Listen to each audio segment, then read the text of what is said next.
What's up, guys? Michael Dugan here from internsbig10.com. We got week 9 predictions. It's crazy. The season's almost over. We got November football next weekend.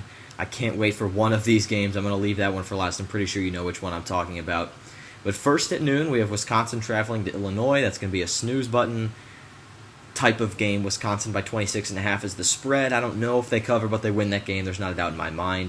Other noon game, Rutgers at Michigan. Charlie and I actually talked about this on the podcast, and if you told me 3 weeks ago that we were going to be talking about this game for more than 20 seconds, I'd probably say you're crazy and there were no other good games this week, but there are, and we talked about it still. If you want full analysis, hot takes on this game, go check out the podcast. It's a great listen, but Michigan's favored by 23, and I typically don't touch spreads that big. But I would honestly take Rutgers to take Rutgers with the points in this one. Michigan's offense has been awful. Granted, they've played against some pretty good defenses. Indiana's not bad. Michigan State's got a great defense. Penn State's got one of the best in the country over the past few weeks. But, I mean, Michigan's offense just looks awful at every angle you want to look at it. So, Michigan wins the game by double digits. I hope. I don't know how bad their offense truly is in the grand scheme of things, but I know in terms of good teams in the Big Ten, it's absolutely pitiful. So give me Rutgers with the points, but Michigan wins the game straight up by double digits. I don't really think they struggle here. Indiana at Maryland. Both teams 3-4 on the year. Maryland's got that one win in the Big Ten. Indiana's still looking for it. This is Indiana's first conference game against an unranked opponent. That's pretty. They had to open the season with Ohio State, Penn State on the road, Michigan, and then Michigan State on the road. I mean, that's a really, really tough way to start your season in conference play. Indiana's favored by 4.5. I think this is a field goal game. I'm going to take Indiana, but it's going to be really close. Like I said, field goal game. It's going to be really close. Maryland's got a great running game and some good players on defense, but they're just so depleted by injury that I don't think they have enough against a healthy Hoosier squad in this one going in to pull this one out. Granted, they will be at home, but I think Indiana wins this one by a field goal. I think their defense makes one play. Michigan State, Northwestern. Michigan State 2.5-point favorite right now when I'm recording this. I don't really know what to expect. I know you guys know I hate predicting Northwestern games because they're so damn unpredictable.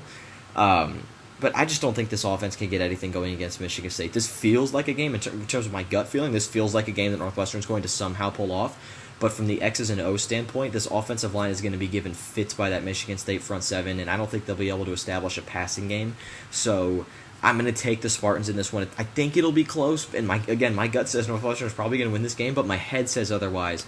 And having watched Northwestern for almost 20 years now, over 20 years now, I've been doing it literally since before I could remember, they're unpredictable every single season and every single week. So Nebraska-Purdue, a night game. I don't really care about this one. I don't know how bad Nebraska is. I don't know how bad Purdue is. I thought Purdue was okay, and then they went and lost to Rutgers. I don't know how good Nebraska is. They seem to be in a free fall. I don't know. Purdue's favored by 4.5. Give me Nebraska with the points. I think they win straight up, but I'm not entirely sure. Minnesota at Iowa in Kinnick. That's going to be a great game. I think Minnesota's starting to get it together a little bit. I know they don't look good on paper, but PJ Flex teams are always ready to go, and that's going to be a tough environment for sure. 7-point favorites are the Hawkeyes. I'm going to take them to win that game. I think it'll be a decent game, a hard-fought game. And the last one, the game of the year in the Big Ten. I wrote about this extensively in my What to Watch For column that came out today as well. Penn State in the shoe, playing the Buckeyes, who are 6.5-point favorites. I've been hard on JT Barrett all year. That's not a secret. If you guys listen, if you guys watch, if you guys read what I write, you know I've been hard on JT Barrett all year. And I feel like this is the game he breaks through.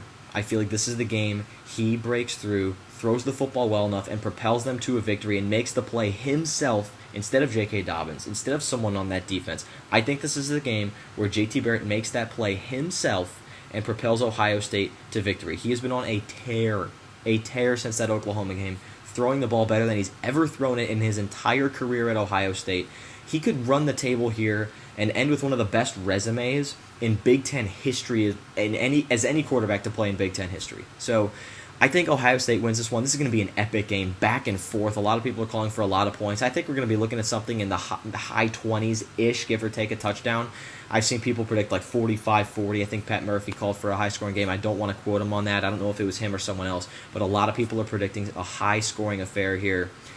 I think it's going to be a little lower, high 20s, low 30s. I think we're going to be looking with those amount of points there, but I think Ohio State, JT Barrett makes one more play, and J.K. Dobbins is an outstanding running back. Not much worse than Saquon Barkley. Definitely not as good of an athlete, but an outstanding running back. I think the second best in the Big Ten. I'll go that far. All right, guys.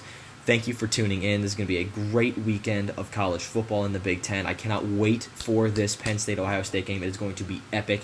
Thank you guys for tuning in. Catch you Monday on the podcast to talk about everything that happened this weekend.